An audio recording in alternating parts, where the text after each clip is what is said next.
여러분, 우리는 무엇으로 구성되어 있는지 아시나요? 다이어트에도 안 빠지는 살과 지방? 아니면 과학 시간에 배운 뼈와 피, 세포? 등등 여러 대답이 나올 수 있겠는데요. 그런데 보이는 게 다가 아니라는 사실 알고 계셨나요? 네, 여기 보시면 온 영과 혼과 몸이라고 되어 있습니다. 우리는 몸을 가지고 있죠. 그래서 때가 되면 죽고 썩는 것을 몸이라고 할 수 있습니다. 그래서 우리가 살아있는 동안에는 몸 관리를 잘하는 것도 중요합니다. 건강한 것을 먹고 운동도 하면서 몸과 정신을 튼튼하게 하는 것이죠. 그렇다면 혼은 뭘까요? 우리가 혼나면 어떨까요? 호되게 혼나면 혼이 빠져나간다. 이런 소리 많이 합니다. 그 혼도 혼입니다. 또한 혼이란 단어를 책에서 많이 들어봤을 것입니다. 책에서 보면 민족의 혼을 담았습니다. 독립투사들의 혼과 얼, 또한 장인 정신의 얼과 혼이 담겼습니다. 이런 문장을 보셨을 것입니다. 이게 무슨 뜻이냐면 민족의 정신을 담았다고 볼 수 있습니다. 아, 그렇다면 혼은 깊은 마음, 정신, 생각이구나. 아, 밥 먹고 싶다. 화장실 가고 싶다. 이런 것 말고 정말 그 사람의 가치관이 될 만큼의 아주 깊은, 정말 머릿속, 뼛속 깊이 박혀있는 생각, 정신, 마음, 이것이 바로 혼입니다. 그렇다면 혼에 몸이 달려있는 것은 뭘까요? 우리가 자기 전에 생각을 깊게 하고 자잖아요. 그 생각을 깊이 하고 자면 꿈으로 연결이 돼서 자신의 모습이 나오기도 합니다. 예를 들면 친구가 너무 얄미워서 뭐라고 한마디를 하고 싶었는데 말을 못한 거죠. 자기 전까지 이렇게 말했어야 했는데 하고 곱씹다가 꿈에 자기 자신이 나와서 현실에서 못했던 그 말을 그 친구에게 하는 겁니다. 그 생각의 덩어리가 꿈에 나 자신의 혼체로 형성이 되는 겁니다. 그것을 혼체라고 합니다. 그럼 영은 뭘까요? 여러분은 드라마나 영화 많이 보시나요? 어떤 여자가 횡단보도를 지나가고 있는데 갑자기 차가 와서 또 사고를 당한 거예요. 그럼 사람들이 막 와서 괜찮아요? 괜찮아요? 하는데 난 괜찮아요. 왜 그러세요?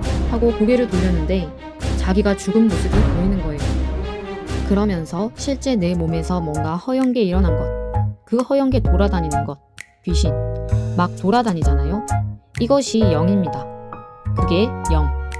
자, 이렇게 뭐냐면 인간이 생각할 때 아, 죽으면 뭔가 사후세계에 갈 것 같은데 그러잖아요. 사실은 육신은 땅에 묻힙니다. 근데 우리가 생각할 때 뭔가 허연 게 일어나서 갈 것 같잖아요. 그게 바로 영입니다. 인간은 육체가 죽으면 그때부터는 영체가 지구가 아닌 영의 세계에서 활동을 해요. 근데 죽은 후에 우리가 흔히 말하기를 우리가 천국 간다, 지옥 간다, 부천을 떠돈다 하면서 걔네들은 귀신이다 이렇게 말들 많이 합니다.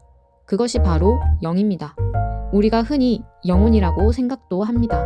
마치 내 정신이 눈에 보이지는 않지만 확실히 존재하고 있듯이 영도 눈에 보이지는 않지만 내 안에 확실히 존재합니다.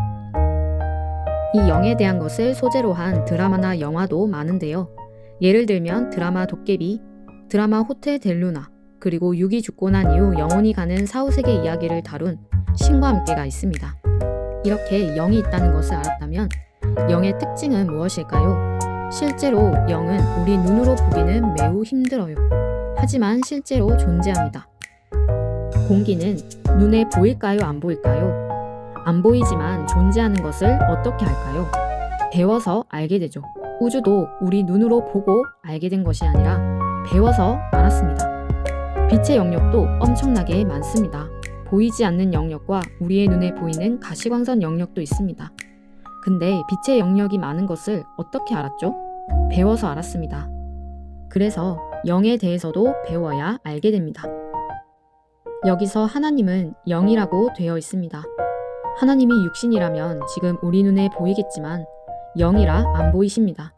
그래서 하나님도 영이라는 세포로 되어 있다. 여기서 퀴즈. 동물은 영이 있을까요? 없을까요? 답은 동물은 영이 없습니다. 자, 설명부터 하자면 먼저 귀여운 애용이 보여드립니다. 동물과 인간의 차이점은 뭘까요? 동물은 문명을 이루면서 살지 않죠. 이름을 남기고 업적을 남기고 이런 것을 위해서 살지 않고 그냥 잘 먹고 잘 자고 오늘 안전하게 살고 그 정도에 만족하면서 동물은 살아요. 그러니까 대를 거듭해도 문명의 발전이 없는 거예요. 그런데 인간은 어떻죠? 잘 먹고 잘 자면 만족하나요? 물론 그럴 수 있지만 참 신기한 게 인간은 뭔가 업적을 남기고 이름도 남겨보고 싶고 뭔가 영원한 것, 내가 죽고 나서도 기억될 만한 것을 남기고 싶어요. 영혼을 사모하는 마음이 있습니다. 인간의 본능이란 게 얼마나 무섭냐면 우리가 코가 있으니 본능적으로 냄새를 맡아요. 귀가 있으니까 본능적으로 듣습니다. 마찬가지로 인간이 영이 있기 때문에 본능적으로 영혼에 대한 생각을 하게 됩니다. 노래 가사에도 영원히 이런 거 많잖아요. 그리고 죽고 나면 어떻게 될까 생각도 들고요. 누구한테 배운 것도 아닌데 죽고 나면 끝일까? 아닐까? 하는 생각을 해요.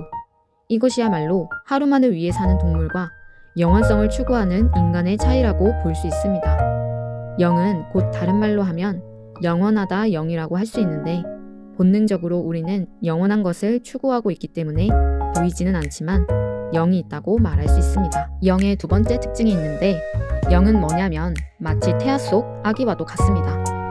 예시를 하나 들자면 엄마 배에서 아기가 태아 상태로 10달 동안 있잖아요.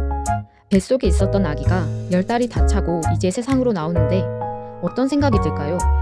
와, 드디어 다음 세계다. 이럴까요? 아마 태 속의 세계가 끝이라고 생각 들걸요.